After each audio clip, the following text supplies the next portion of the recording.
And APB, American Protection Bureau, voted #1 best on Long Island for all your security needs. Call 631-390-9050. That's 631-390-9050. APB.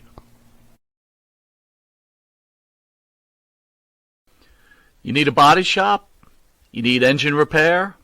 Auto Excellence, Collision Specialists, 631-261-6420. That's 631-261-6420. Auto Excellence. Jimmy, I gotta take a dump. What? No, I mean I need a dumpster. Well, for all those needs, you need to call Big V Dumpster Rental, Long Island, New York, 631-900-DUMP.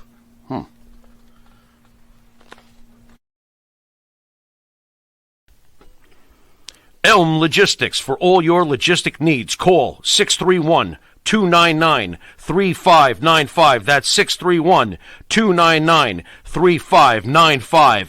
Elm Global Logistics. Pride, performance, and partnerships. The Monty and the Pharaoh Show is brought to you by... Because wine is your second favorite four-letter word. California wine, New York attitude. Good fucking wine. Yeah. Tired of that same old breakfast, lunch, and dinner? Same old tasting scrambled eggs, burger, that dinner steak, ribs, or pork chops?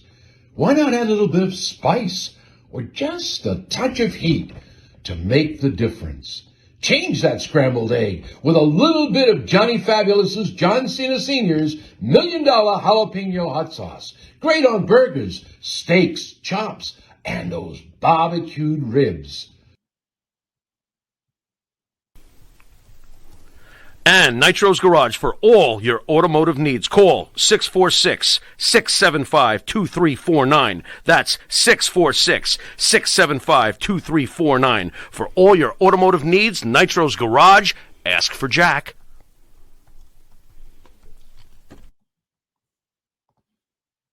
Do you treat your dog as part of the family? Well, so do we. So why not celebrate your pup's birthday with the ultimate party box? Check us out on Instagram, Twitter, and Facebook at Party Pup Info, and let us make your pup's party or any celebration perfection.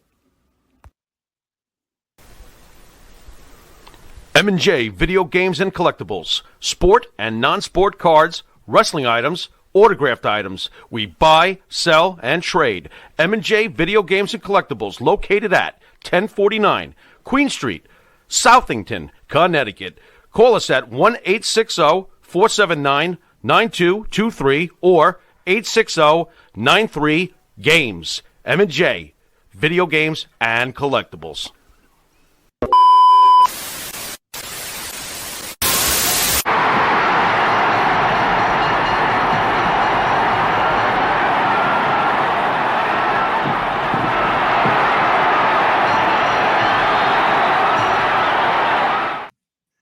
Hey, everybody. Welcome to Wrestling Remembered.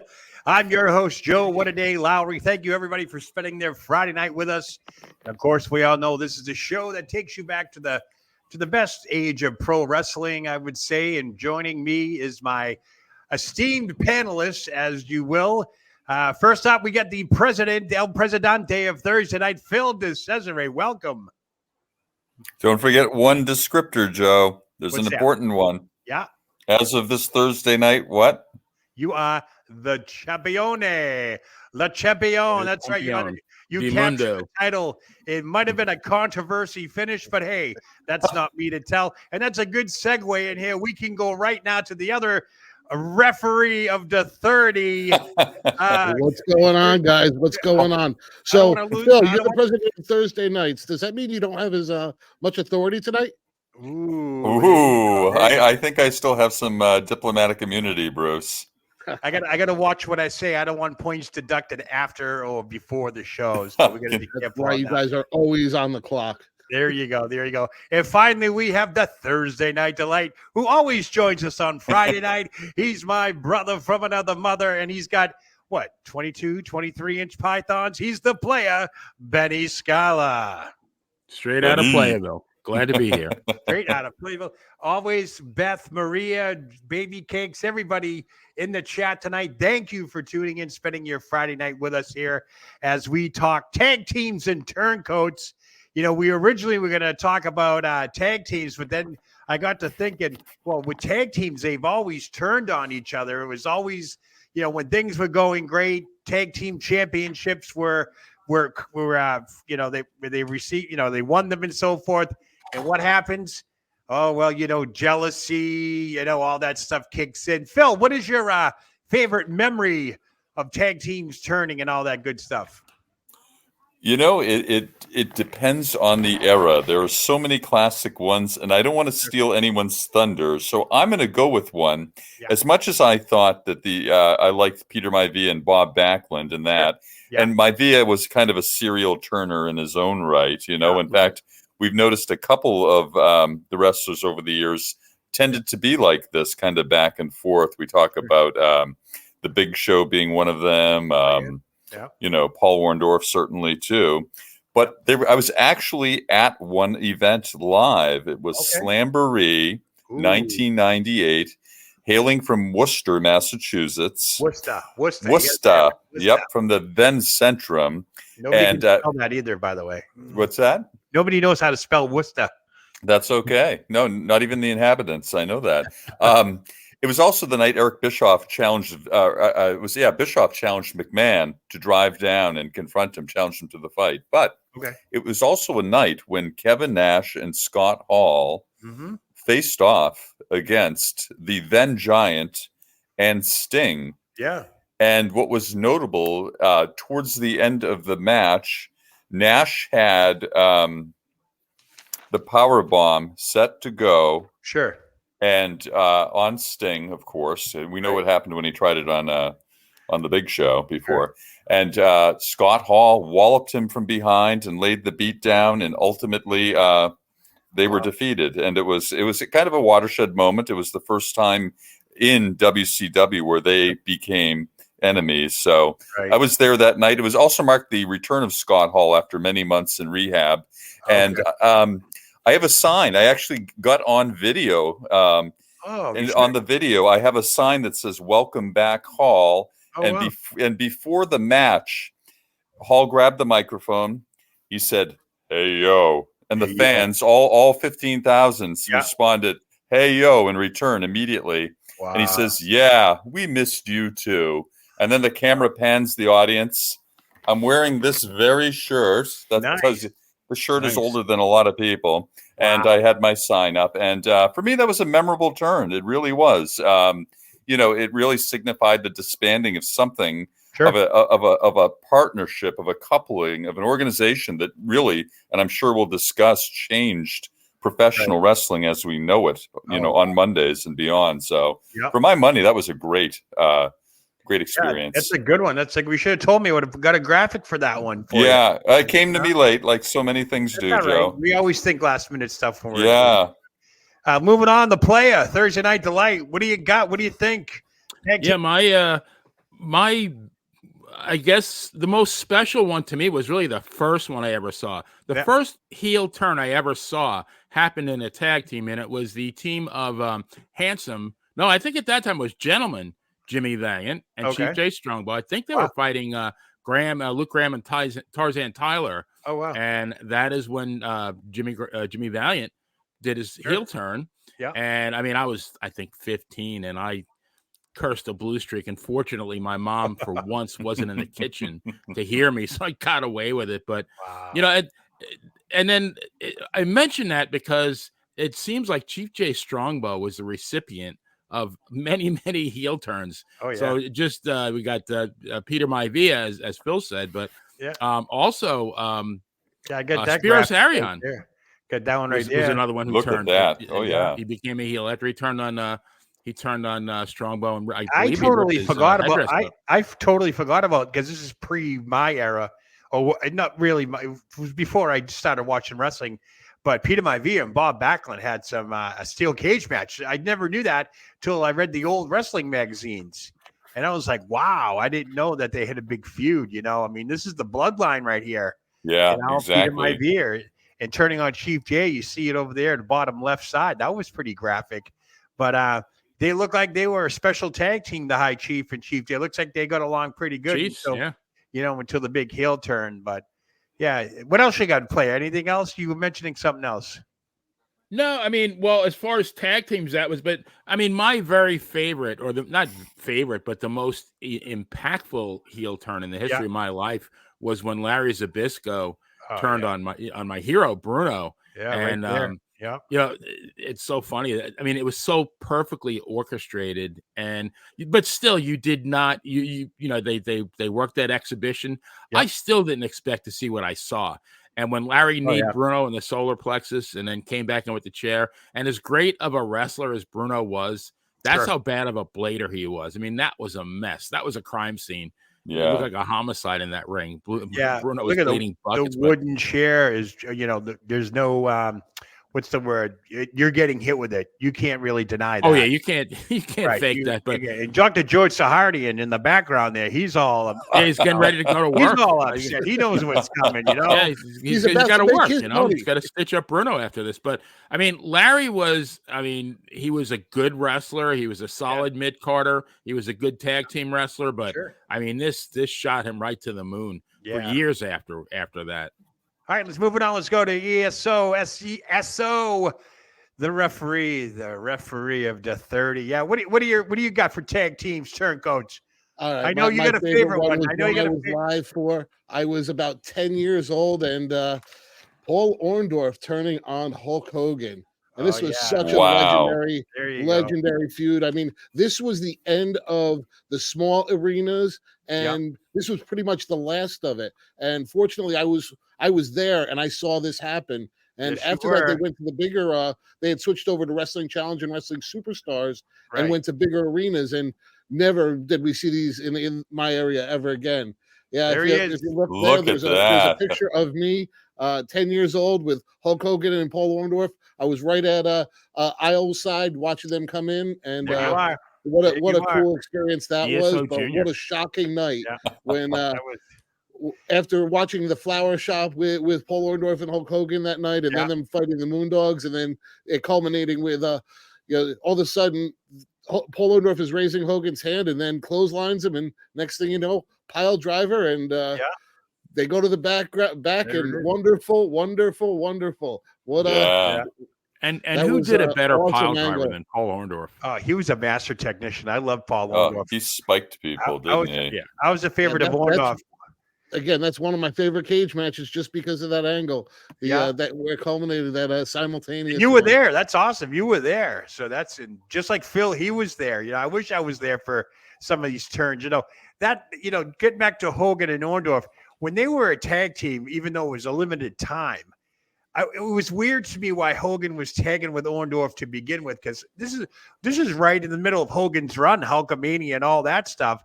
I never understood why they put him as a tag team. It was a great tag team. Don't get me wrong. Hogan, Orndorff, two of the biggest superstars. And I was like, why are they putting them together? But now we know it's to set up the feud. And this was, what was it? This was like 84, 85. This is before. It was 86. It was just after coming out of WrestleMania 2. Yeah. And then leading up, it was pretty much the setup to go into the WrestleMania 3 stuff. So I got to ask you. After that, that's what happened. How'd you get that seat there in the front? How'd you get that seat?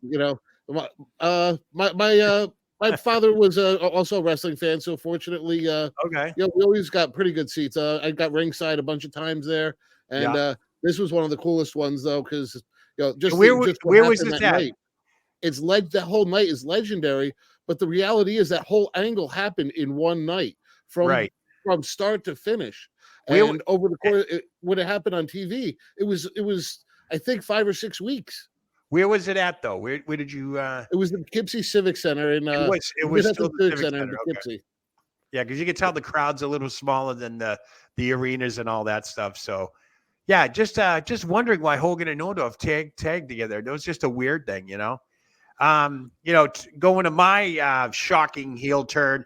I was a new fan in 81. I was getting into it, like really into it. I'm talking, I had pictures all over my wall. A buddy of mine, Mike, who I used to go to wrestling with all the time, he showed me a way to put the pictures all together. And it was like almost like a wallpaper scene. You know what I mean? I had everything from the Von Erichs to Big John Studd to Andre to Snuka to Backlund. Me too. I love the cage match pictures and all that. So I'm watching TV one morning, just, I'm following the Jimmy Snuka face turn. It was coming. I mean, I was at the Garden tons of times, him against Backlund, Snuka against Morales. He was always cheered in Boston. They loved him.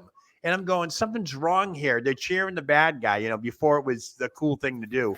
And I had a feeling something was coming. And, it did. It happened. They brought in Buddy Rogers. Ray Stevens was a guest. Lou Albano. There was some financial dishonesty on Captain Lou Albano's behalf. And then you had the big turn. You had it right here. Buddy Rogers' corner. And then, the attack with Snuka and the pile driver on the blood. The bloody cement was so graphic. I'm shocked they didn't have the sensor. The heel turn was so bad. If you watch the video, the lady comes out of the side of the ring and throws something on Ray Stevens. She was immediately looked at. I think it might have been a kid, but the crowd would, the only a piece of rope was holding the crowd back from this scene. Yeah. They didn't realize that the crowd was going to go nuts when, Snuka busted open, all that stuff. I was shocked. I must have watched that replay, WOR, all that, over and over again. And I was sitting there going, oh my freaking God, Snuka's going to be a good guy now. Who's he going to fight? Of course, Morocco comes along and does his thing. But one of the things I remember, I wasn't there, but I was collecting the wrestling magazines, and I found out that Captain Lou took care of business with Snuka took care of business, and they had a match at Madison Square Garden where Albano just took a vicious beating from the Superfly. Blade job galore. You can see the pictures here. He was cut bad. This picture up in the upper right is, some of the pictures I had in the scrapbook. I was so in love with the Snuka Albano connection. They just seemed to match, especially when Snuka was a bad guy. He would come out and, eat Gary Michael Capetta's boutonniere all the time. Capetta would run away. It was just like he was. I remember his first match, and it was like, oh my God, who is this guy? Pat Patterson knew, obviously, and of course, reading the wrestling magazines, you find out that Snuka and Stevens were a tag team in the NWA. They were champs. Buddy Rogers was mixed in there somewhere. It's like they took that act and moved it over to the WWF. And back then, no internet, all that stuff. So you're like, holy cow, what's going on here? That was my first encounter of a major heel turn. Benny, similar to yours, you see it for the first time. On the Snuka one, you kind of knew it was going to happen, but you didn't realize the severity of the beatdown because he was out for weeks to heal up. But you guys remember that at all? Oh, absolutely. Yeah. I mean, who can forget when I just remember like it was yesterday. Yeah. Buddy saying, Jimmy, you have no money. And then Jimmy, Buddy, will you be my manager? And like we said before the show, they hugged and squished the mic, so you can't really hear anything after that. It was an emotional moment for any young kid to even be watching. Absolutely. And the thing about Snuka, I've read before, and I've seen history kind of bear it out that when he was a heel, he was wearing heels. In other words, he had his boots on. That tended to be something he did when he was a heel. Yeah. And when he turned face, he went without the boots. So he certainly did that in WWF, but I guess throughout the career, he's done that before too. Yeah. Kind of a little sign. I understand that even the Iron Sheik, if I can sidetrack, did the same thing. Really? I think, if he wore the long tights, I think he was going to win. And if he wore the short tights, he was going to lose or something like that. So sometimes they send these little signals. But with Snuka, I know with the boots and the bare feet often coincided whether he was a face or a heel. Yeah. So that was a little before your time, right? A little before my time. But, of course, I have gone back and watched a lot of those matches. Yeah. But one thing that I always heard is Jimmy Snuka was so popular after that turn that he didn't need a belt. He was as over as anyone else in the WWE or at that time. I think that's actually why they turned him, because I, for one, thought for sure, in my, my small age and all that, being green to the sport, I really thought that Superfly Snooker was going to win the title. Everybody believed it, but when you see the finishes and all that, you're so, he gets in the cage, he jumps, he misses, Backlund still wins. It's almost like, David and Goliath, so to speak, because if you compare Backlund to Snooker, Snooker was just bigger, stronger. Backlund was more athletic, don't get me wrong, but Snooker was that wrestler that once he got you, it was over, So, I mean, that was a huge one right there. Now, moving on, we had one that shocked me. You guys might remember Strike Force right here. Yeah. Rick Martel, Tito Santana. This one is kind of weird because this is after Martel was AWA champion and he came back. What are your thoughts on that, guys? Oh God. What's that? I tell you what, what's that, Bruce? The atomizer, Bruce. The atomizer. The atomizer, yeah. Thing. Arrogance. Arrogance, indeed. The atomizer. I was shocked because I thought to myself, there is no way that Rick Martel could ever be a good heel. Boy, did he prove me wrong. That was he did. That was great as the model. Yeah, the model. That was at that point, gorgeous George of the 90s. Yeah, I didn't know at that point he had been a former AWA champion. I was still. This was, I believe, 87. Okay. So I was still relatively young, just hadn't gotten exposed to it. But it's amazing. He was quite a performer. He never got his due in the WWF. Well, later in his career, but in the I guess in the earlier part of his career, he was a WWE tag champion with somebody else too, wasn't he? Tony Gurria and Rick Martel, who he was. Real quickly, not to switch topics, I do want to get to some people in the chat. There's still no Hall of Fame. Nobody knows who's going in the Hall of Fame yet. This is why aren't those guys in the Hall of Fame? The two nothing guys has been said. I don't know if this is going to be, if this is even going to happen, or if it does, it's going to be really under the rug because we all know it's Vince McMahon's baby, even though WrestleMania is really Vince McMahon's doing. But nothing for the Hall of Fame, and we're under 50 days, I think. Yeah, we're somewhere on that 49. I mean, what are we going to do? We're weeks away from Mania. Still, not even a rumor or anything about who's going in the Hall of Fame. You guys have a quick thought on that? Well, quickly to Martel, I think one thing that's germane to this is that he's really distanced himself from the business over the past several years. Oh, so He wants maybe no one's, maybe no one's tried to reach out, or maybe people realize that's the case. They don't want to try to reach out to him. Tony Gurria is back on the podcast circuit making the rounds. Okay. He was just on a podcast, Stewie's podcast, wrestling podcast over in Wales. I mean, Gurria's still residing in Florida now.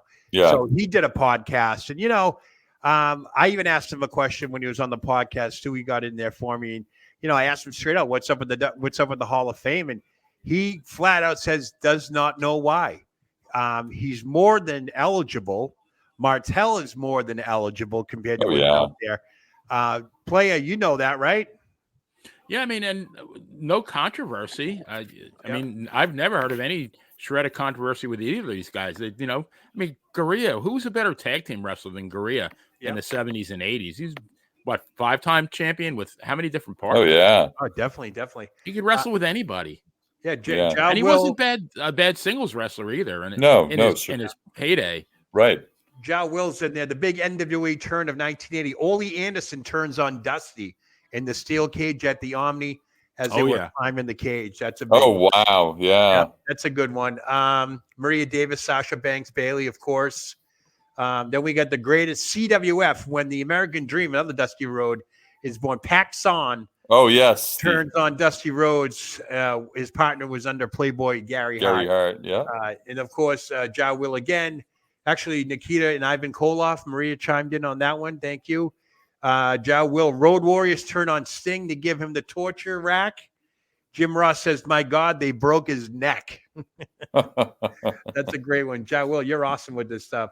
Joe Will, superstar Snooker wore boots in Georgia Championship Wrestling. When he was Gordy. Yep, exactly. Joe Will again, GCW, and his team with Bam Bam Gordy. Maria Davis says Rick Martel is very handsome. Ooh la la. He played. Let me see. He was a model after all. Right, exactly. You see, Benny Scala, Matthew, my oldest son's birthday is March 18th, also named Matthew. What's that all about? Yeah, well, Matthew Holland was saying he shared the same birthday as Rick Martel, which was March 18th. And I said, my oldest son, who also is named Matthew, is March 18th as well. Yep. Maria Davis, Rick Martel is selling real estate. Who knew? Mm-hmm. Yeah, there you go. Another one, obviously a big one to me, a big one, probably the ESO, the player, Phil DeCesare. Kind of never saw this coming, but, money is money for Vince McMahon. Hogan Andre. That is huge. WrestleMania 3. Huge. Yeah. Andre the Giant turning bad. Weeks before, he's given Hulk Hogan a trophy and all that stuff. The jealousy starts. Heenan intervenes. And all this really takes place on Piper's Pit. Every week, Piper's Pit was must-watch TV. And of course, the ripping of the necklace, the blood, and finally Hogan says yes. That yes was so profound when, Roddy Piper's, will you or will you not fight Hulk Hogan, Andre the Giant? He goes, yes. And of course, that leads to WrestleMania 3, 90+ thousand. What do you think about that? The heel turn on Andre. Anybody see that coming? Yes. I mean, it was obvious. It was slowly brewing because when Hogan got that trophy and then Andre got the smaller trophy and Hogan came out to steal the limelight and Andre when he walked away, I thought something's happening here. And then, I mean, how emotional was it? I mean, I was in my early 30s when Andre walked out with Bobby Heenan on Piper's Pit, and it's like, holy crap! Yeah. You just didn't expect that.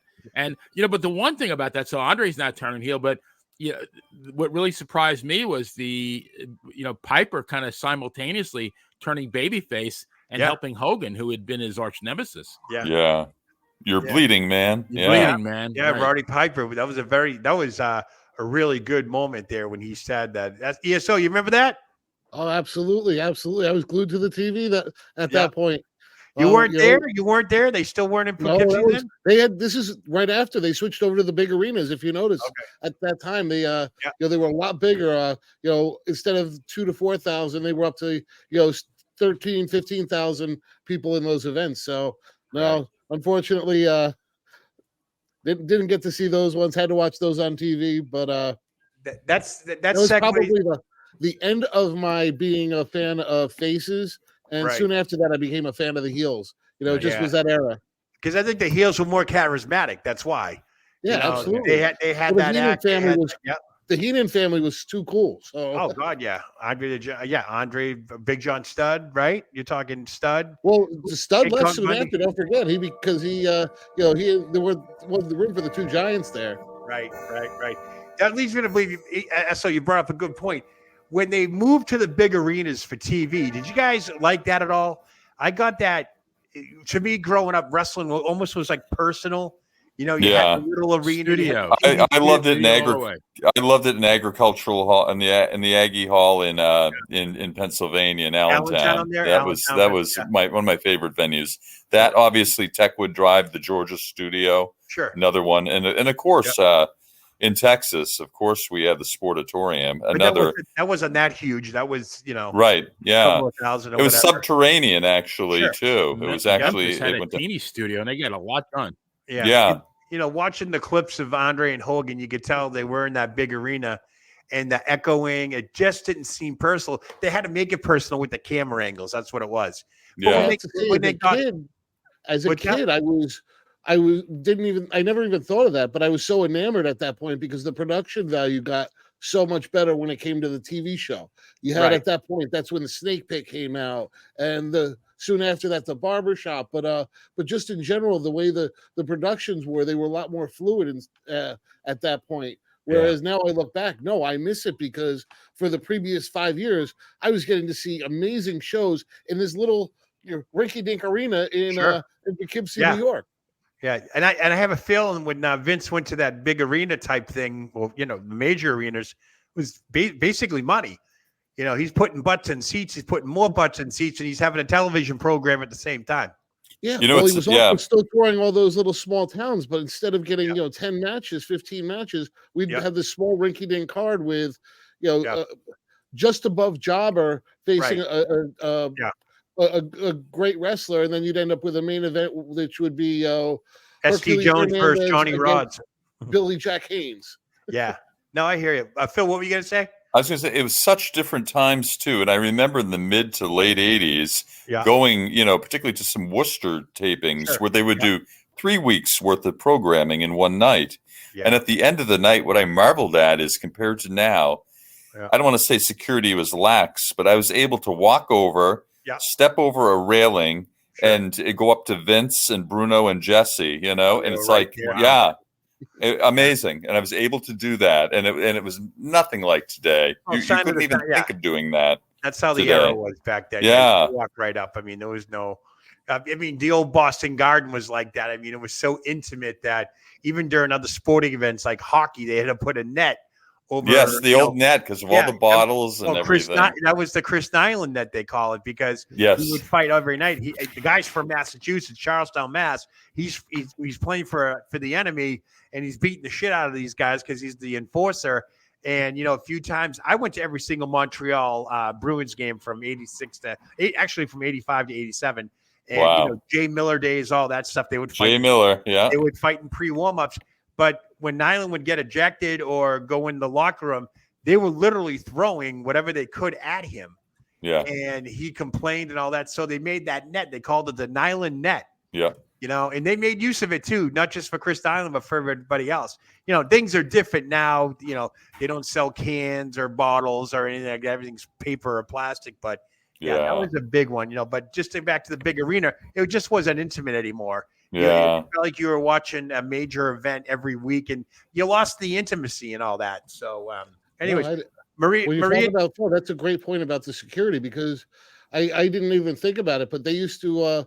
I remember all the kids used to run up to the flower shop was filmed on a stage, and Piper's Pit was filmed on a stage. Yeah, so they would all run up to the edge.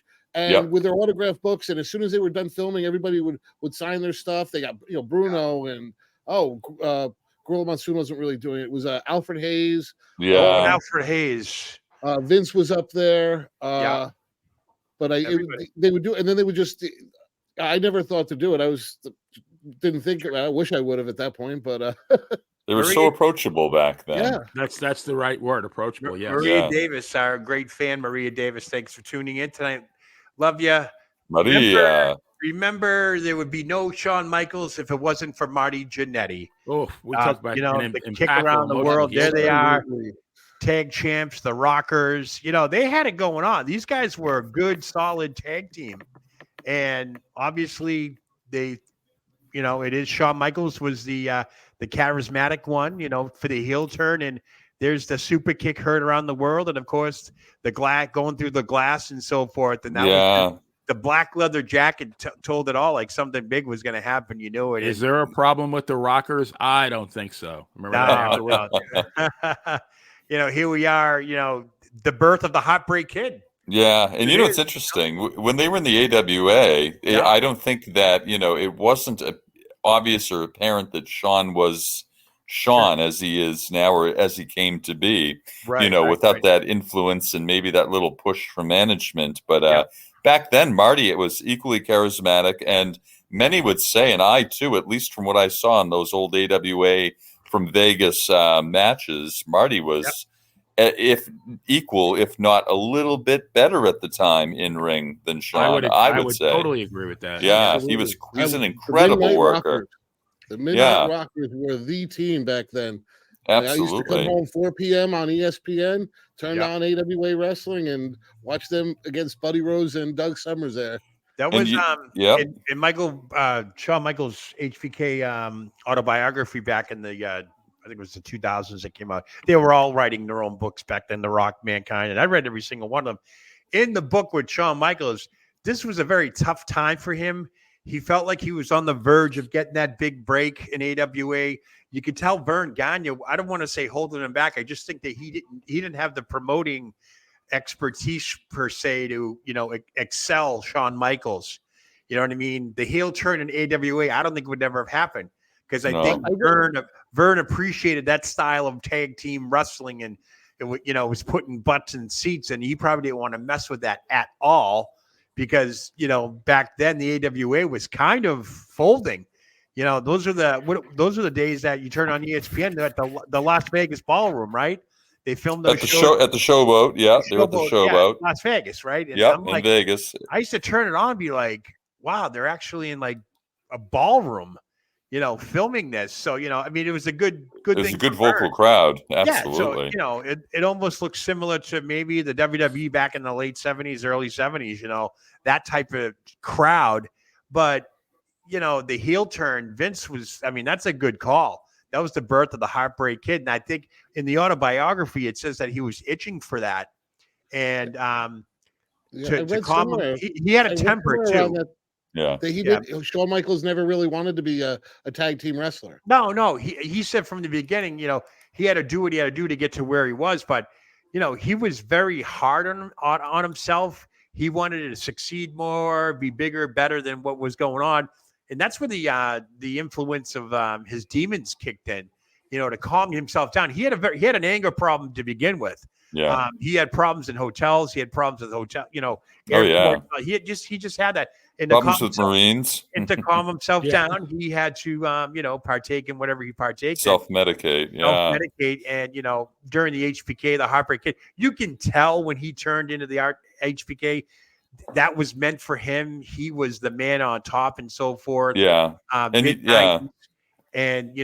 Marty, by contrast, was a fun-loving, lucky, just kind of a free spirit, kind of freewheeling and dealing, just, and he is today still, but he, Phil, I have a question. I mean, I know you can't speak a lot of it on there, but I know you, we're all friends with Marty personally. And, for a few weeks, none of us had heard from him and everything, but I know you had a chance to get some updates from him the other day. Yeah. Is there anything you can let everybody know? From what I remember, it was a late at night he called, and he was in good spirits, and he sounded pretty good. He did as far as spirits. We didn't delve into his physical condition at the time, but he was there and he was hanging out, and one of his ladies was in the background, and he was keeping her awake at night. She had to go to work, and here he is talking to me on the phone and yelling at her. And but he seemed in really good spirits, so I was very happy. So we had a probably nice half-hour conversation about everything. And nice. So he didn't say anything negative with respect to his foot. I didn't want to pry too much about it, but he seemed like he was on the mend somewhat, at least psychologically, at least spiritually. He seemed like he was on the mend. So when I hung up with him, I felt pretty good about it too. So it was nice to hear from him. I talked to him briefly last week too, and the culmination was I think I pissed off his agent Savage. Oh, that's all right. Hey, listen, I just told the truth. That was it. It's all good. All good. I see everybody's mentioning the David Schultz thing with today is the 39th anniversary of David Schultz and the John Stossel punch. Did anyone watch it live? I watched it live. Yeah, I have to admit, honestly, the David Schultz that they're talking about in the chat room is the other David Schultz, the hockey player from the Philadelphia Flyers, and we were talking about Clark Gillies, who played left wing on the Islanders during their dynasty years. And Clark Gillies was a guy that you did not mess with. And I remember when they were playing in the Stanley Cup, I think it was semifinals. Right. And Schultz, Schultz was a bully, and he tried to bully Clark Gillies. And Clark Gillies, he literally knocked him out cold with one punch. But he held him up, kind of like a wrestling deal. Held him up and drilled him a couple more times, and he just let him drop to the ice. It was one of the best hockey fights I've ever seen. Oh yeah, he was quite a brawler. Yeah. Hey, on the topic, real quick of hockey brawlers. This week, a man who is an actor, and his name is Paul D'Amato from Worcester, Massachusetts. Oh, D'Amato, passed away sadly at age 76. Really? He was known for being in a number of movies, not the least of which he played Tim Dr. Hook McCracken in, as you recall, the hockey comedy from 1977, Slapshot. And great. What a movie! Oh man, great movie. Favorites. And Henry, your wife's a lesbian. But so another great brawler, at least on screen. Gone at 76. 39 years ago today, this happened. John Stossel. I saw it live. I was staying up for it beyond my bedtime. I dare say. That was 2020. I remember that. Yeah. He got hit. It actually hit him twice. Yes. And then Fuji and Fuji in the background, right? Oh, look at now. It's come to modern day here. Just like when you're figuring out who shot JFK was. Now we know it was the CIA, but back then they want us to believe it was John Inc. I'm sorry, the other dude there, whoever shot him there, Lee Harvey Oswald. Yeah. So we're led to believe that. Now we're hearing that David Schultz was told by Vince to do that, and that he would compensate him whatever happened. And eventually, Stossel did sue the WWF back then. They settled out of court for like $400,000. Yes, he did. Which at that time, $400,000 was a lot of money. Jack. Oh yeah. But didn't Schultz get fired shortly after that? Yes. Yeah, but I think he was fired for something else, right? There was something else. He was hired. A confrontation with Mr. T, I think, in L.A. Yeah, something happened. He was a great worker. I seen him at the Garden against Hogan, who was one of Hogan's first title defenses. I think I shared that on Facebook a few months ago on Saturday night. Because Hogan won the title in January of '84. We didn't see him in February, but we saw him in March, and I think it was March 17th. He took on Dr. D, and that was a great match, even though they've worked together in the AWA for many years. But 39 years ago today, right there, boom, John Stossel gets it. Fuji in the background. I heard around the world. I saw Schultz live in my hometown at the town hall, no less, at a little wrestling card against Tito Santana. And the Invaders wrestled, of course. Oh, wow. And we know what happened, with one of the Invaders there, and what went on from there. But yeah. I saw Big John Studd had a match at the Cape Cod Coliseum. It was him and somebody else to take on the Masked Invaders, and somebody no-showed. So Big John said, I'll take them both on. And the Invaders did their thing.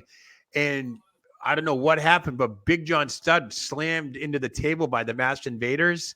He came up so bloody, John Studd. It was uncharacteristic for him to bleed like that. Again, especially at the Cape Cod Coliseum and the Masked Invaders, So you knew maybe a little real action took place.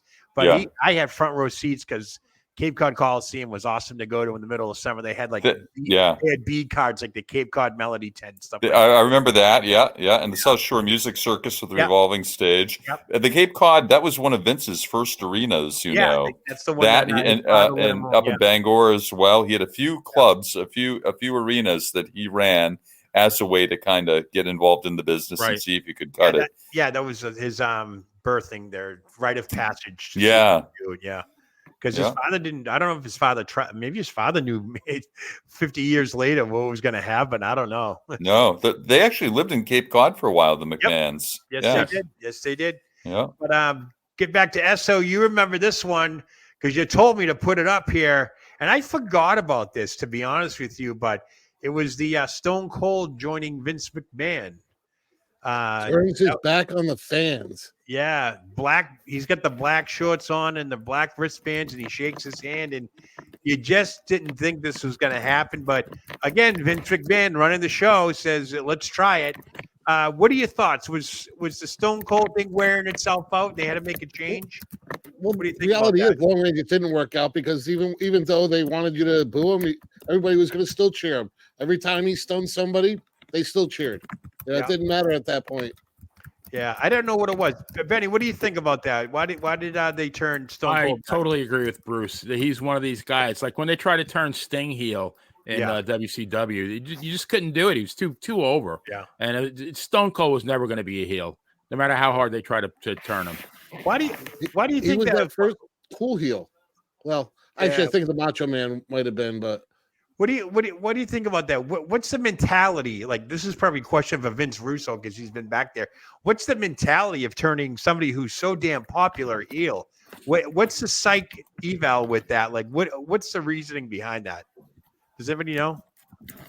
Well, it's to build up the hot baby face to the next level. When you have the hottest heel, and when you have a hot face that turns heel, they're getting the major boos in the past. Look at what happened to Andre. Andre was public enemy number one when he turned on Hogan, and before that, Andre was the most beloved character in the world. Right, but I think when Andre turned, I wasn't fully convinced it was a heel turn. I knew it was obviously for money because it was the biggest WrestleMania at the time. Filling the Pontiac Silverdome, 93,000 plus. To see to see Hogan slam Andre. I just didn't fall in line with the I'm going to hate Andre the Giant type thing. I'm not going to boo him. If I was there and saw him as a heel, I wouldn't boo him. Benny, would you boo Andre if you saw him when he was a heel? Honestly, and I thought this, okay, so he's going to turn heel and he's going to pass the torch to Hogan. Sure. And after that, then he's going to become a babyface again. I thought it was a very temporary thing. I was actually very shocked that he remained as a heel. I was very surprised. Right. Yeah, I just didn't I enjoyed he was so beloved. It was 87. I was 16, 17 years old, figuring out what was happening. I still love the sport because I do love the action. I do love the characters and so forth. But to see Andre turn heel, especially with his health, was obviously, we know now that he was in severe pain when he wrestled when he wrestled Hogan at the Silverdome. He had a back brace on. He could barely move. Half the match he was on the floor anyways, or on the ring. The infamous, Hogan landing on Andre, and the referee counted to 3, but he made the crowd believe it was 2. He raised up 2. Yeah. And I'm sitting there going, okay, obviously passing of the torch type situation. But the body slam was coming. The slam heard around the world. Yet, it almost felt like you felt bad for Andre at that point because I grew up the Killer Khan matches, the Big John Studd matches. Andre was supposed to be larger than life, undefeated, and loved by everybody. And they did the heel turn, but I just felt bad for him because I knew right then that was the end of Andre, even though he carried on a couple more years and so forth. Here's did he have surgery after that? Because he had the matches at WrestleMania 4 after that. Then he had that feud with Ultimate Warrior where he got slammed virtually every day. Right. And then after that was when he and Haku ended up getting the titles, and he never even came into the ring at that point. Yeah, I don't know. Benny, what do you think of that? Bruce just reminded me of something though. When it was so horrible, in my opinion. This is Andre the Giant, the guy who was quote unquote undefeated, which really he wasn't, but he was sold as being undefeated for 15 years. Now he's dropping 30-second matches night after night to the Ultimate Warrior. I just thought it was a bad, a tarnish to his legacy. Yeah. Joe Will chimed in and said highly racist slam of Andre was more impressive than Hogan's. What do you think of that? Do you guys remember that? I think that was before. I agree. I did see that. I think, in fairness, I think Andre was a little bit lighter when Harley slammed him, or more agile to make the slam. Yeah, exactly. Yeah. I mean, to me, I think the WrestleMania 3, maybe WrestleMania 4, and I think he was just out of gas at that point. He probably was taking a lot of painkillers. I mean, he was Andre the Giant. It took. I don't know that he did, Joe. I think alcohol was his panacea. I think Andre abhorred drugs. He absolutely hated drugs and anyone taking them. So 128 cans of Coors Light. That was his drug, right? Yeah, absolutely. Yeah. So I mean, obviously, he must have been drinking a hell of a lot because I mean, you could tell his health was deteriorating after WrestleMania 3. He got slower. He got. You could see it in his face. He looked more tired. That type of thing. I mean, I just saw a picture of him. He didn't live much longer after that. What, 6, 7 years? He went to WCW. He went to WCW, shockingly. ESO, that's your era, right? When Andre went over to WCW for I don't remember Andre ever going over there. It was the quicker. They had this huge pay-per-view. I want to say Bruno Sammartino. Bruno, yes. Yeah, it was a celebration of wrestling on TBS, you know. And Tony Schiavone was there. They were all there. And there's a picture of Andre. He's got a cane. Yeah. He looks so, he wasn't going to wrestle again. But somebody said that was one of the last pictures of him because he died in 93. 93. January of 93. Yeah. So that might have been 92, somewhere around there. And he was only in his 40s. I mean, it's crazy. 46. Yeah, he was old. He knew he was going to die. He knew he didn't have long to live. Career. I mean, they predicted 40 originally. Yeah, he outdid it, the prediction. And it was shortly thereafter they found that drug that can control that. Case in point, the Big Show started taking it to slow his giantism down. Joe, when he went to Beth Israel to have his ankle fixed, had to have his surgery, Back in they told him then that Yeah. they could do something for it, and he actually was scared that he would lose his size, all the stuff that made him unique and special. His fear was that somehow maybe his condition could be reversed. And, it was really a conflict for him. He wanted to live a normal life, be able to sit in a movie theater and do all that and have no one stare at him. Yet he loved the life he was living because he was so unique, Yeah, but I think he had the option back in 81. And, of course, like you say, the drugs did advance, and maybe there could have been other ways. But, sad. It was an acromegalia. Acromegalia. Yeah. John Will chimed in with that. So far, That I mean, to me, I think he knew his life was short, so obviously he lived like every day was his last. Oh yeah, reading awake for days at a time. Oh my God. Oh yeah. The other one I totally forgot about. Hold on one second. Was the other biggest heel turn that we haven't talked about? This is Bruce's era, right here. The Hogan NWO. That was huge.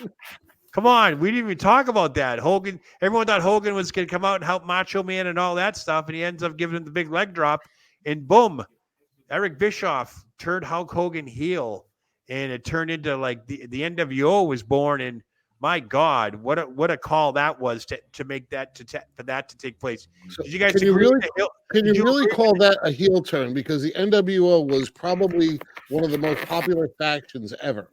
And I don't think many people were booing Hogan. Cool heel turn. Well, they would that night, yes, but after that, no. Yeah, they were doing something that night because that ring was littered with nothing but that night they were pissed. That's so true. Like, oh, hopefully Mean Gene got combat. He was telling them to stop doing it. Please stop. Yeah. But then the fans realized all of a sudden we got 3 cool heels, and it became cool to be an NWO member. And that shirt, outside of Stone Cold's 316, that's probably the second best selling shirt ever. Roger F got a good Roger F.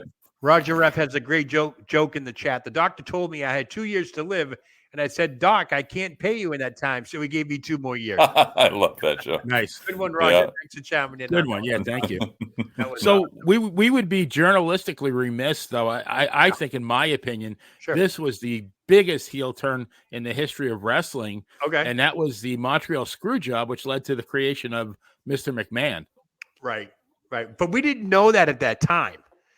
It was all centered on Bret Hart leaving and all that. And then we got the interview, Bret screwed Bret. I think we learned, I would say a week or two later, that, okay, Vince is getting a lot of TV time. It's centered around Vince now because the Bret Hart thing kind of faded. He's back he was in WCW.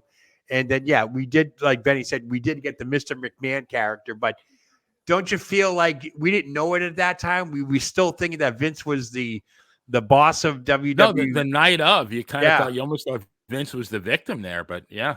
I mean, I was shocked. The Canadian fans they're more smart marks than the American fans were at that point. Yeah.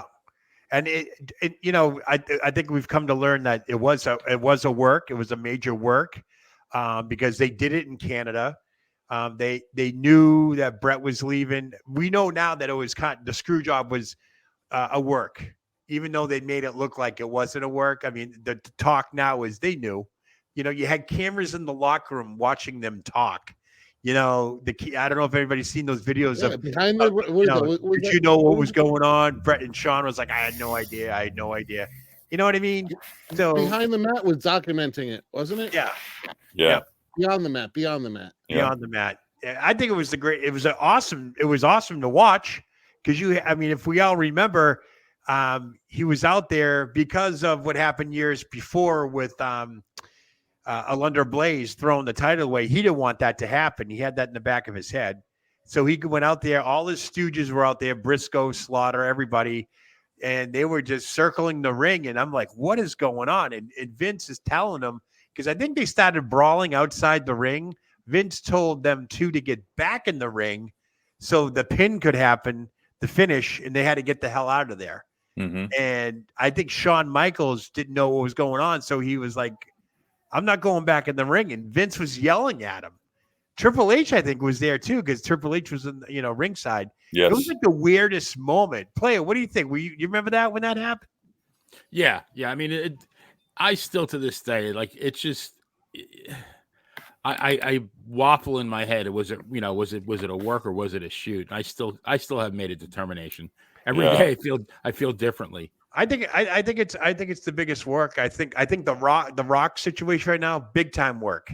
That's a work. Yeah, that's absolutely. I honestly feel when Cody stepped aside and said the Rock and they hugged each other, I said that hug's gonna come back to that hug will be shown after WrestleMania as when it went down. I want to point out something last week on SmackDown. Speaking of noticing things, and I don't know if you guys did, or I don't know that anyone said this, but last week at the end, when the Bloodline held up their fingers and hands in acknowledgement, right? One thing was different. Yep. The Rock had his thumb out, and I said that to Mike too. Yep. The Rock had his thumb out. Yeah. What was with that? I don't know whether he's pointing to himself as far as being the chief. Yeah. Or doing a loser to Roman. I don't know what it was. Yeah. But it was something. So I know you don't. Yeah, I know you're not on Facebook, Phil, but I put that out at like 6 a.m. the next day. Oh, did you? I noticed it right away. I know the dirt sheets noticed it, but I'm like, did they? It's the signs. He put it up for a reason like that. It was not an accident. There was a reason for it, for sure. Yeah. And I honestly think what are we? 9 hours away. I'll be up watching Elimination Chamber.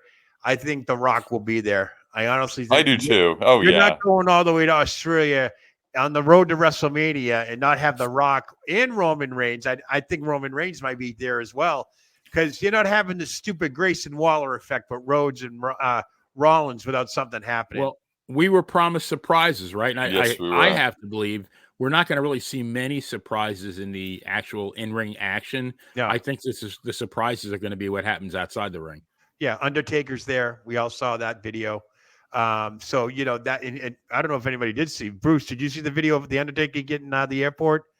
No, I saw a picture of him standing with Triple H and Randy Orton. Yeah, they got a video of him and I think it's oh God, I forget who it was. They're going to get their luggage. He looks in phenomenal shape. He looks really, really good. And I think that's one of the surprises for Australia. And I honestly think if this goes well for the Undertaker, something's happened at WrestleMania. So it's, bringing in the Undertaker to appease the casual fan again. Oh yeah. At WWE, this is where, as good as WWE is where the premium live events to me are kind of lacking. They're not for the wrestling fan anymore. They're for the casual fan. And the week-to-week wrestling is just right now, it's good and it's well written, but it's just leading up to these premium live events. How many of these matches are going to have a sponsor to them? Yeah. My big thing is, of course, I'm going to, just to let everybody know, I'm going live after the event. Most likely now, if they have a press event, I'll go live after the press event with that. Real quickly, does anybody think that some reporter over in Australia, or if some of the other guys are flying over, do you think they're going to bring up the lawsuit or the Ashley Mazzaro incident? Zero chance. Right, I'm with you, Bruce. Zero, right? You don't think anybody over there is going to mention to Triple H? Oh, were you aware that your wife was in the room when Ashley Mazzaro was telling her story? And all? I mean, not a chance. They've been so careful on the Australian media this past, since they've been there. If I'm shocked. Slightly controversial would have come out, it would have already been out. Yeah, they've already done the talk show circuit. We know that those press boards are all fake anyway. So the whole Grayson Waller thing with the journalists there, who said something, the illusion that wrestling was fake or something, and Grayson Waller was indignant, ready to fight, and all that. I think that's the extent of the press controversy we're going to see down there. Austin Theory had a issue with a journalist over there. That's what I meant. Austin Theory, not Grayson Waller. It was Austin Theory. I think he was with Grayson Waller. I think Grayson was there as well. Yeah, they had to be separated and stuff like that. So I just think that's it. Playa, I know we're running out of time here, but we're pretty much out of time. So real quickly, any thoughts? One thing that you think might happen in Perth, Australia tomorrow or later tonight? Well, yeah. Actually, what, in 7 hours, I think? Yeah, I'll be up. I don't think I'm going to bed. Oh, come on, Joe. I get up that early and I always go to bed. No, I am up that early, so. I know you are. That's a tough one. I mean, I think the matches, we talked about on the 30, what we thought was going to happen. I think I don't think the card itself is going to really have any surprises. I think we're going to be able to easily pick out that, it's Becky Lynch. It's just give me one moment right now, real quickly. What do you think? Oh, I know it. I know one thing. One thing. I don't. Anything. A giant kangaroo's going to hop down into the ring, and Stone Cold's going to come out of the pouch with the Foster's beer, crack it open, and with a run-in by the gobbledygooker. Yeah. There you go. Yeah. Something with I'm going to say something with the Undertaker. I don't know what. Phil, what do you think? One thing that's going to happen tomorrow night. I keep thinking there's going to be a kangaroo involved, but maybe not. But I do think Stone Cold could very well make an appearance. You think Stone Cold's secretly over there right now? Yeah, I don't know that he's ever been down there on pay-per-view. And, I don't know. Much like the Saudi audience, I'm sure the Australian audience craves, some some superstars of the past, some of these larger-than-life names. So, yeah, why not? I think it's going to be a big deal. I do. Bruce, what do you got? One moment you think is going to happen this morning? How about a special promo from Brock Lesnar? Really? Come on, be serious. You think that's going to happen? No. I think these are numbered. Honestly, I think we've discussed a lot I don't think there's going to be any major surprises. If it's going to be a surprise, it's going to be something with the Rock and Roman angle. That's what I think. Outside of that, there's really not. You can't bring anybody in. There's not that hot free agent right now. Yeah. Maybe Alexa Bliss come back. Oh, there you go. No, that's good. I can see it. Raquel Gonzalez gets hurt flying over and can't make it. Because she had that crazy skin disease or whatever. Yeah. Maybe something like my surprises. I think definitely The Rock and Roman Reigns are there. I don't think you go 20 hours. You fly 20 hours for a premium live event. What are we 6-7 weeks? Not even that now. To March got 31 days. Yeah, I'll say 5 weeks away from WrestleMania.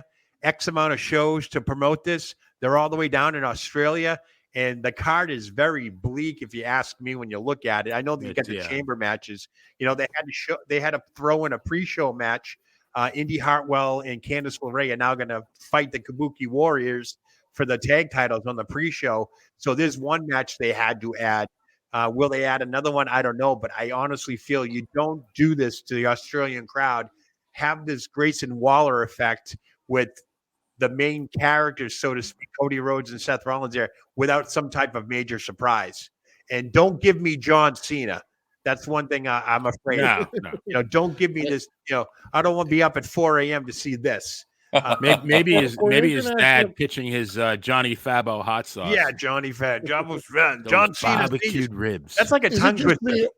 For an international card, does this not seem like a little bit like kind of thrown together and kind of missing something? It's very short. I think the card is short because the highlight is going to be the chamber, because the winner fights Rollins and all that thing for the men's. And the women's, I think that's where we're going to see the craziness.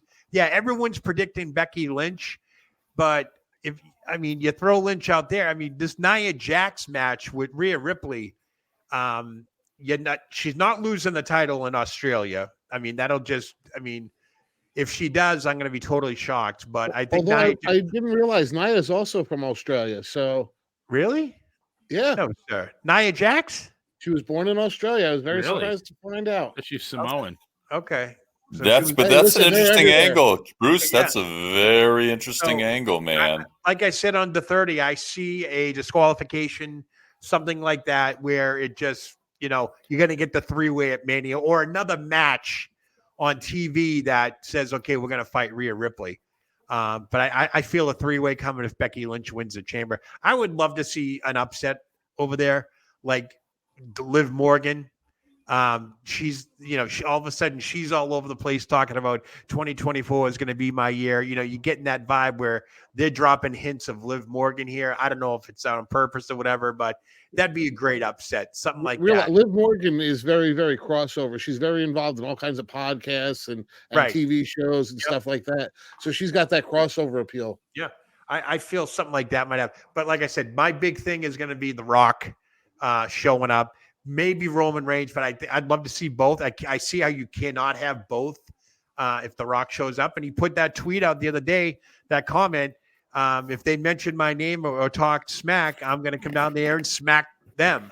Yeah. So that's a hint that he's down there. He's probably flying right now. He's probably going to get in there on a secret shuttle bus and all that stuff. They'll hide them until it's time. And I think that's what's going to happen. I mean, because I think the card is very weak.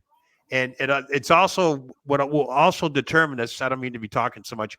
What it also will determine is where they place the Grayson Waller effect, first, middle, last on the card, because that will have a lot to do with the Chamber. So if we get Grayson Waller effect before the men's Chamber and all the hoopla that surrounds that, something's going to happen in the Chamber match. Whether The Rock destroys somebody in there or Roman Reigns stops somebody from winning, something. But if the Grayson Waller effect is last, then we're going to get, a Cody Rhodes, Seth Rollins confrontation with The Rock and Roman Reigns to possibly set up the tag match on the first night of WrestleMania. What do you guys think real quick? As far as surprise appearances and other people showing up, I'm trying to look right now, and I never thought to look to see where Raw is emanating from this week. Are they back in the States? Are they down there? That's a good point. Because that could really determine how many more people we're going to see, Let me look that up right there. I'll find out. You go ahead. Keep going. But my thought is back in the States, though, and I think that's probably why they have so few people out there. Okay, all right, that's interesting too. Yeah, very interesting. So maybe we won't see everybody. Maybe we won't see Roman after all. Raw is at the San Jose. They're back in California Monday. Okay, all right. So that's that makes sense because they can fly into. They can fly right in. Well, at least somewhat local. Well, they got a meet and greet in San Jose at 9 a.m. So they're getting off the plane and doing something, or it's going to be somebody else. You know what I mean? But the Monday Night Raw, San Jose, California, at the SAP Center for that. Okay. Yeah. So how far is Australia from like LAX? Yeah. So I predict a quick presser after that. I mean, the presser is usually to highlight what happened in the Chamber. It'll be Rhea Ripley, her title thing. You'll get 2 or 3, and I'm sure whatever happens on the Grayson Waller effect, maybe The Rock will show up. But they're half that crew's probably jumping on a plane heading back to Raw in San Jose, where they'll literally probably get off the plane, and that's that. So, well, I predict we won't hear about any bad behavior on the flight back. There won't be a plane ride from hell part 2 or anything like that. I think everyone's learned from their mistakes. No Woo energy drinks. Nope. No, they will not fit a helicopter on the airplane, I don't think. Yeah. I'm sure I'm looking at the middle of a conversation, but Joe Myers chimes in and says, Chris Jericho crashes the stage playing Didgeridoo. Didgeridoo. I don't know. Is that a song? No, that's an instrument. Okay, so that's an Australian Aboriginal instrument. Big long what is it? A didgeridoo? Didgeridoo. There's like a hole, and you like hum through it, and it's something that's the Aboriginals I think play, and Well, Jericho is on tour, so she might be right. That's right. You're on the list. You're on the list. You're on the list. Yeah, Kevin Owens and the turn Kevin Owens. I looked that up too, with him and Chris Jericho. That was classic. That was great because he was doing This Is Your Life segment or something like that with Kevin Owens. And all that. My God, unbelievable! All right, folks. So it looks like we went over our time limit here. We never do that. Quick go around. What's everybody got going on here? Benny, what's happening with you this week? Well, we're going to take a break from true crime this week. We're going to come back the next Monday and do an episode about Son of Sam.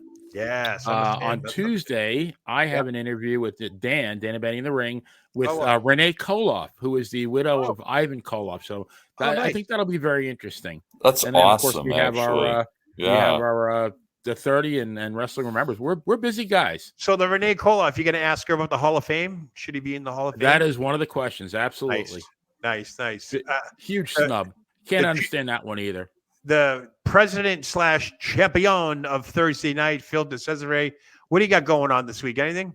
I'm up early, working tomorrow, the regular job. I'm hoping to be able to check in with you guys, maybe with the show. We also have an independent show tomorrow night up here. I actually interviewed the promoter of the show, the president of Lucky Pro Wrestling on the radio this morning. So I may attend a few matches. What do you got? What do you got for a main event in that one up there? Who's playing? These are guys you probably don't know. There's a guy named Anthony Green who's been up to NXT before in a few places. Andrew Anderson, who I guess the Punisher was on Monty and the Pharaoh before. Yeah, I used to Beefcake. Yeah, I understand he's going to be there, bringing a special guest from ECW who remains unnamed at this point. So they're having their annual lethal lottery, which is basically like a Royal Rumble to determine lethal lottery to determine who will face a champion. It can be any one of the titles in Lucky Pro Wrestling. So the winner gets a shot. So good local, New England wrestling. And again, they've launched a few careers too. I used to do some big time wrestling. I used to be a ring announcer down there. So sure. I followed Bob versus Andrew Anderson was a huge match. I did an introduction for. Nice. So when I worked for Extreme Pro Wrestling back down in the Fall River area and all that stuff. Yeah. So Andrew Anderson's the guy. Teddy. What's his name? Teddy. Oh God. Teddy. I figured he was a champion. Is Teddy Goods. Okay. Teddy Goods. I don't know if you know him. I don't know Teddy. A lot of big guys were down there making their way. Teddy Goods was actually on Raw one night when they were at the Garden. Oh, cool. He played one of those security guys that just stood there. There were like 20 of them. Yeah. I think it was from Brock Lesnar too. He probably there. took an F5. He got his face on TV like MJF did when I think MJF was even there. He was one of the guys, small time stuff. But it's good stuff. It's really good stuff. All right, so I got to go over to the most crooked referee in the world here. Not this week. He was right on his game, baby. That was the wealthiest. Somebody wants to start off in negative points this week, but I won't say who. A lot of money was lost in Vegas on that one. Everyone thought Dan had the 3 count, but Dan was a lock until I picked the lock. Dan had the 3 count. Phil kicked out, and Phil got him in the small package, and there was a bang. And there is absolutely nothing saying that I cannot bet on Vegas odds. Bruce, what do you got going on? All right. So first of all, tomorrow morning you're going to be doing a recap. Yeah, tomorrow I'll be going live. When the rest of the world gets up, we're going to do another live recap, which is going to give a little bit different perspective. We'll know a little bit more what happened behind the scenes at that point. Maybe some injury reports. Hopefully not, but you never know what's going to happen with these things. And I think a little bit more will be revealed by later tomorrow afternoon, early evening, and hopefully the player is going to jump on there with me, and absolutely, hopefully maybe Jimmy Farrow himself. Then, of course, Thursday night we have the best pro wrestling game show out there, the number one, and it's hosted by none other than me. Yeah, and I've got this great panel of wrestling experts that come along and answer my questions. And currently, the champion of the 30 is Mr. President Phil DeCesare. That's it. Thank you very much. And then, I got to tell you. Go ahead, Bruce. Yeah, no, of course. Right after that, we have the Monty and the Pharaoh show at 9 p.m. And the main event. I'm not sure who they have this week, but I know they have a couple special guests coming up. Yep. They'll probably make fun of me with my Francine moves and all that stuff. So from my interview with her, they made fun of me last week. It was kind of funny because I did a podcast with Francine, who was told by a WWE higher up to oil up her chest and go see Vince McMahon to get noticed and all that stuff. So they played that from 2001, and all they could look at was my face and my disgusted look and all that stuff. And righteous indignation. They thought I went to acting family, class. Joe. Welcome to the family. Yep. You look like Vince McMahon when he used to talk to the Grand Wizard, and Vince would be disgusted by the wizard. He would make those looks. I had my glasses. I was very green back then, interviewing everybody. But she dropped that on my lap, and I'll be honest, and I know we're live, but off the record, off the record, when I interviewed Maria Kanellis as well, that was a great interview. She had a lot to say about the WWE and how they treat people. But off the record, I can't share this on the record, but off the record, she did tell me about some questionable behaviors of higher ups, including Vince McMahon. So I would not be surprised if she was part of a class action lawsuit that's going on right now. I know I mentioned this on my show the other night, but there's a law firm out of Chicago that is asking people who were victims of sexual harassment or assault in the WWE, and they also put UFC on there on this. So they have a website called WWEsettlements.com. It goes to this Pullins and somebody law firm in Chicago, and I was on it playing around on it, and the next day you couldn't get on it. Like their site crashed. The error message, because I know a little bit about IT, this server was down. So they got hammered most likely with people looking to tell their story and all that. And matter of fact, I called them as well just to inquire about the website, and they were very quick to call me back and so forth. So they are they're probably getting a lot of people to come forward that happened. But I was shocked that UFC was listed on there. I'm not sure what that was all about, but you can check it out, WWEsettlements.com. So we got to keep. My friends that are lawyers can answer that for you, and it's you go after you throw the biggest lasso out you can, and then you slowly bring it back in. Yep. No, I hear you, and this is going to be a lot. This is only the beginning, and still no update on the lawsuit. I was looking into. I got a couple of legal friends. I was looking into this lawsuit with Janelle Grant real quick, and a lot can happen. Obviously, no court date has been set. Obviously, the other side has to file their motions. Et cetera. It could be months and so forth. But like everybody in the legal field said, most likely this will be settled out of court, whether it's money or whether she gets out of the NDA. She's not looking for money, as we all know. She just wants out of the NDA. But most legal experts predict this thing will be settled out of court. They don't want to have that stuff to go forward, because if they do go to trial, or anything like that, secrets are going to get out. Things are going to be said. So I don't think anybody in the WWE, TKO Endeavor wants that negative press. So I think that, that's the logic behind that. And Billy Jack Haynes remains hospitalized. We're checking that. I've been on the Portland Police Escapade website. As you can tell, they're really good. I've actually called the detective that's in charge, and he is still hospitalized. I'm thinking now it's that 30-day thing where he's in a lockdown facility for 30 days, and that's going to happen. They'll get he by the way, he hasn't been formally charged with murder. I don't know if you guys knew that. He has not been formally charged with murder. He's only right now alleged. They know it's him. They have to arrest him and then charge him. But they can't do that until he's released from the hospital. So, take your pick. I think we have a little more information on that, but I don't know if we're allowed to talk about it yet. What's that? With his daughter, with that stuff that came through. Billy Jack Haynes' daughter? Yeah. Oh, no, her daughter. Judy? His stepdaughter. Yeah, she took her Facebook down. I know that. I know that there's some information forthcoming. Judy I'm not sure if it's public yet. Yeah. And her, I think it's her cousin, Sue B. Craft. She has a lot to say about this. I actually made contact with her. They do want to tell their story when the time is right, because there is another side of all this. We all know. Yeah, that's why I want to be very careful, because I did learn. I'm just not sure if it's what's public and what's not yet. Yep. I know if you go on Sue B. Craft's Facebook, she's keeping it up on purpose. If you read the comments in there, you could pretty tell that stuff was going on within the family. Things were said. There's a history of domestic abuse, all that stuff. So you it's a family thing. It's out there on Facebook. I know the daughter had her Facebook. She had a tribute to her mother on there, and she even said at the time she was getting inundated by press, and she was sick of everybody turning Billy Jack Haynes into this, larger than life character. Because as we all know, it's usually the person who did the crime that gets more press than the person that was the victim in this case. So, yeah, we'll money in the barrel. The victim gets forgotten in many cases. Yeah. And they want to tell their side of the story, and they'll eventually will. But he needs to be charged first. I think the detectives are telling them to lay low for a while. Even though Sue still has her Facebook up. So, that it is what it is. It could be any day, they said, but honestly, I think he's in, what's it been, 3 weeks now?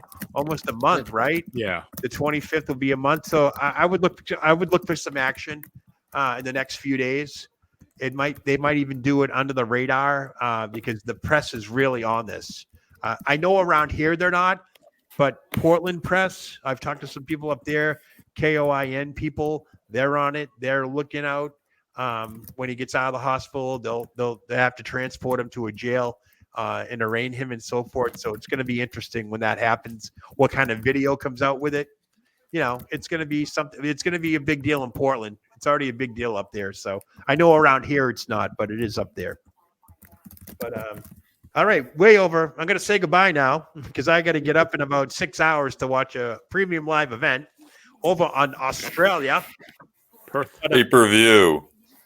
Oh, yeah, pay-per-view, right? Yeah. We're all dogs around here. I think we will end up back in some type of pay-per-view model within no time. I remember you saying that, Bruce, and I have to think that could be pretty likely, man. And from microtransactions to macro.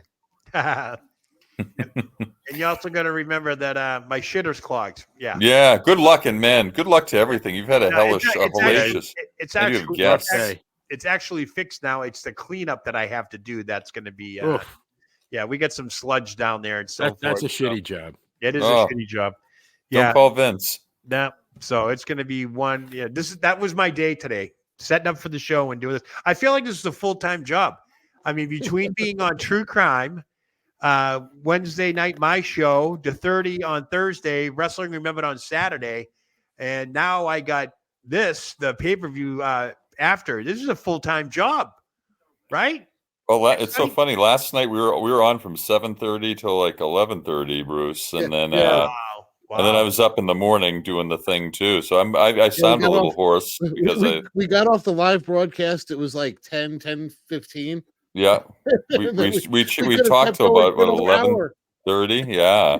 Wow, you guys are good. We are a hardworking crew, though. I got to say that. Well, just to let everybody know in the chat, thank you. Yes, thank you all.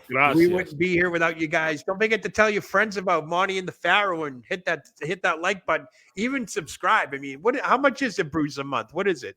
It's $10 a month for membership, and if you want any autographs from anybody who comes through, or even previous guests, we have stuff out there for you guys, and we also could do private events for you, private chats. We have members only videos.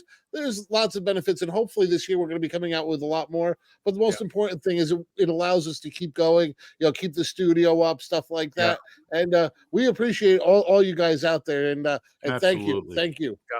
Yeah, thank you. I mean, we have merchandise as well. We got the Monty and the Pharaoh stuff. And I've been working on some to 30 merchandise that hopefully we can debut. I mean, I want to do it in limited quantities just because obviously it gets expensive to get stuff. So we're gonna try to do limited numbers of stuff, and then we're gonna have some more T-shirts coming out. We got a lot of little stuff in the works. We got some new shows coming up. Yeah, Maria Davis. It should be a fun year. One of the things I really want to work on that I'm working on is I want to do some type of little figurines. These 3D printing has gotten less and less expensive, and how cool would it be to have your own the 30 referee? Right. Maria Davis says Seth freaking Rollins will win his match. What match is that though? That's the question. That's the big question. Maybe with Becky in a hotel room. No. He's a father now. Come on. She wears the pants. There you go. Right. She's the man. She is. Yep, there you go. All right, guys, we're gonna get out of here. Way over the time limit, but whatever. We do what we do here. No rules. Yeah. You know that. Thank you, Bruce, the player, Phil DeCesare, for joining us. You guys are great as always. Right back at you. Real quickly, I will be on right after the premium live event ends. It'll be after the press event that happens afterwards. So actually, maybe I'll put the press event on while I'm on live here because I really don't think anything's going to happen with that unless there is a monumental shift in the road to WrestleMania. But either way, I will be on after the premium live event. I'm getting up early. East Coast people, it's 1 hour before for me. So what happens at 5 a.m., I'll be up at 4 a.m. now. So actually 3 a.m. for the pre-show because now there's a tag team title match. So, hey, it is what it is. But this is what we do for the fans, right? Sacrifice. We're going to entertain the fans. We are here for you. So when you're having your Sunday breakfast, your brunch, your mimosas and all that stuff, join me. The conversation, I will be sending everybody a link in my crew here if you want to pop on real quick. Saturday. Well, actually, it is Sunday morning. Sunday morning. Excuse me. I'm already thinking about tomorrow. So I like the mimosa thing. Though. That sounds pretty Sunday, good. You know, it's going to be Sunday in Australia. You're okay. Okay, good. So I'm going to be on Australian time. So I'll be on there tomorrow morning. Join me. Maybe I'll be in my pajamas. Who knows? Maybe I'll buy us some pajamas real quick and spruce up. What do you think? So you're going to go from what a day to g'day? G'day. Maybe? Ooh, yeah, I like that. What a g'day. Joe What a g'day. Oh, what a good day, mate. Good day, mate. Yep. My name is Joey. Joey the Kangaroo. Yeah, Joey, yeah. There you go. All right, guys. Thank you so much for all your time and your expertise. And the only thing I can say is I'm Joe Lowry. Good day. That's not a knife. This is a knife. All right, guys. Take care. See ya. Folks. Good night. Eso, quick question.